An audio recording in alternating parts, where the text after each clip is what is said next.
नमस्कार विद्यार्थी मित्रांनो, बघा statistical modeling for machine learning probability of random variable या लेसन मधला बघा एक आपल्याकडे इम्पॉर्टंट असा एक सम आहे.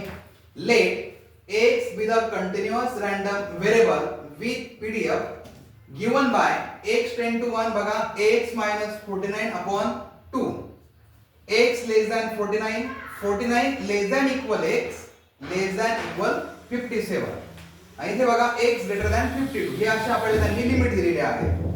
इथे बघा फाइंड प्रोबॅबिलिटी मला काढायची 49.5 लेस दॅन x लेस दॅन 51 म्हणजे आपल्याला हे त्यांनी काय दिलेलं आहे लिमिट.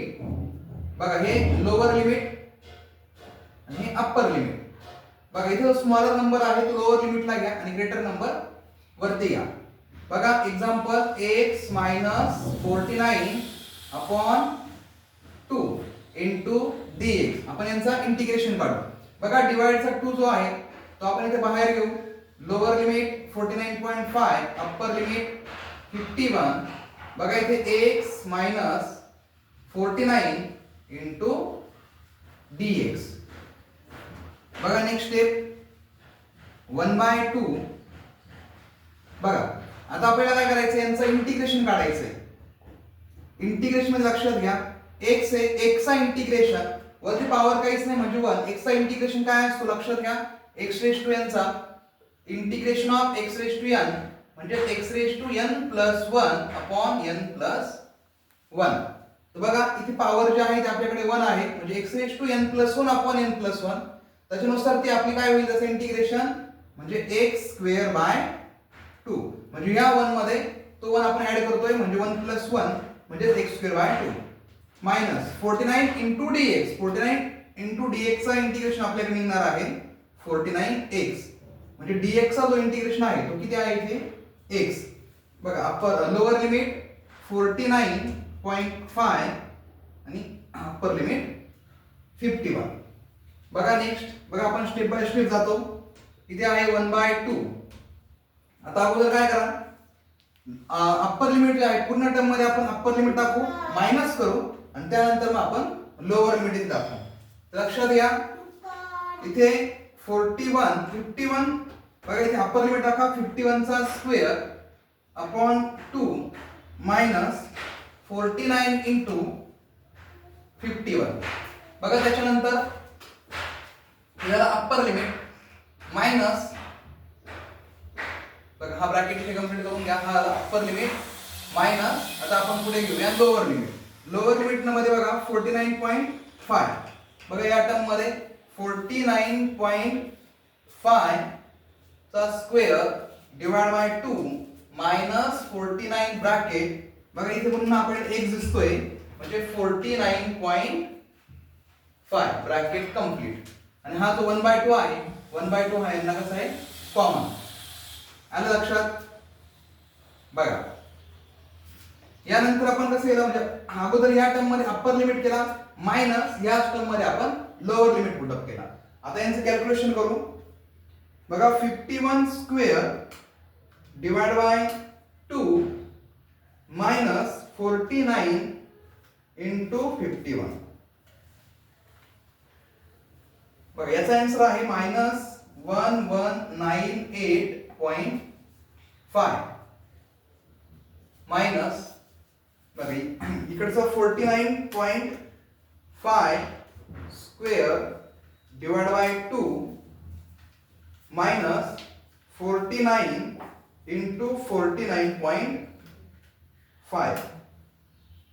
बघा याचा आन्सर आहे मायनस 1200.375. बघा इथे 1/2 बघा हा मायनस 1198.5 मायनस मायनस प्लस 1200.375. बघा यांचं कॅल्क्युलेशन करा.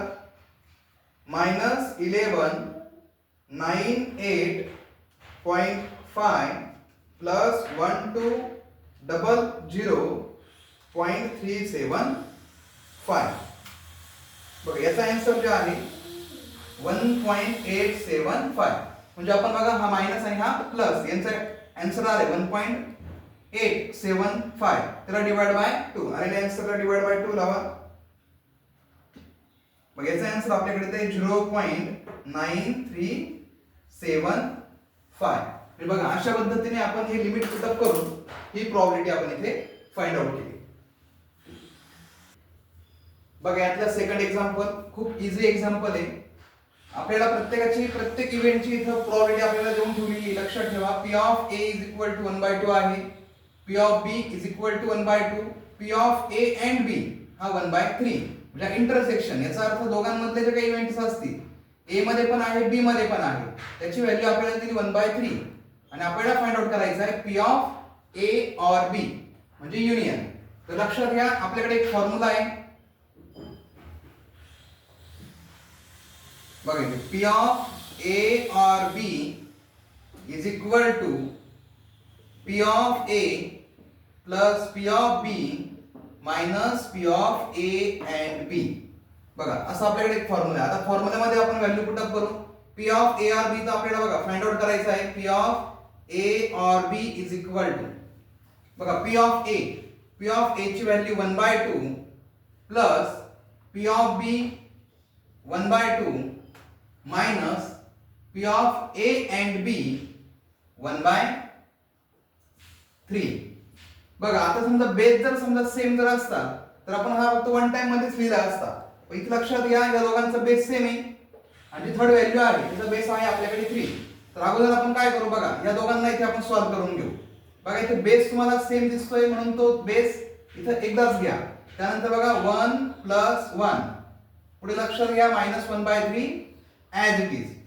त्यानंतर इथे लक्षात घ्या 1 + 1 2/2 -1/3. इथे लक्षात घ्या 2 * 2 म्हणजे इथे 1 मायनस 1/3 ॲज इट इज.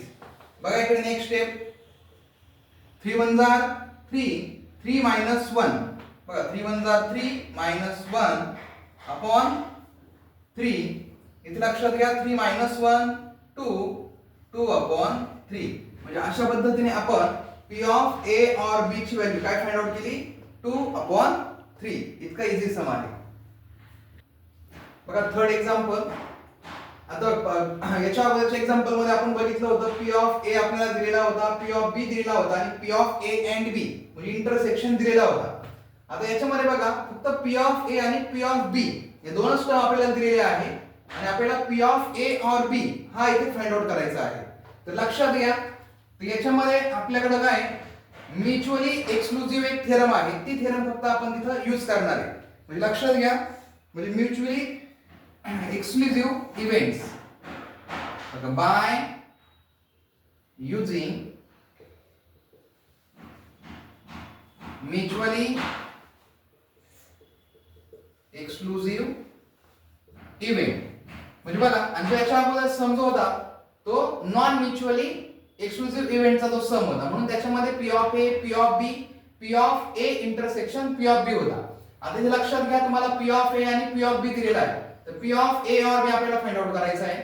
तर बघा P ऑफ A और B is equal to P of A plus P of B. म्हणजे फक्त आपल्याला P ऑफ A आणि P ऑफ B यांची फक्त आपल्याला इथे ऍडिशन करायची आहे. लक्षात घ्या P of A 1/2 plus P of B 1/2.